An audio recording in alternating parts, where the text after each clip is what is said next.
জায়গা hello hello বন্ধুরা, আমি গাজরের হালুয়া করে দেখাচ্ছি। এই যে গাজরের হালুয়া, ধরে দেখো, এটা কেমন করে করলাম ধরে সেটা দেখো। সেটাই জানাচ্ছি। হ্যাঁ, কড়াইতে আপনারা যতটা পরিমাণ গাজর নেবেন ততটা পরিমাণ সাদা তেল আর 1 চামচ ঘি মিশিয়ে দেবেন।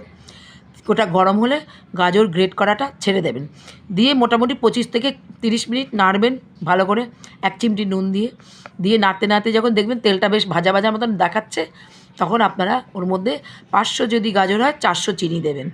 400 চিনি দিয়ে নাড়বেন, নাড়তে নাড়তে নাড়তে নাড়ুর মতো দলা হয়ে এলেই তখন আপনি এলাচের গুঁড়ো আর একটু গুঁড়ো দুধ দিয়ে ছড়িয়ে নেড়ে নেবেন ভালো করে, নেড়ে একদম নামিয়ে দেবেন।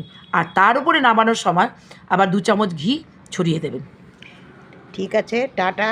আপনারা করবেন, খাবেন, কেমন হলো জানাবেন, লাইক কমেন্ট শেয়ার করবেন সবাইকে।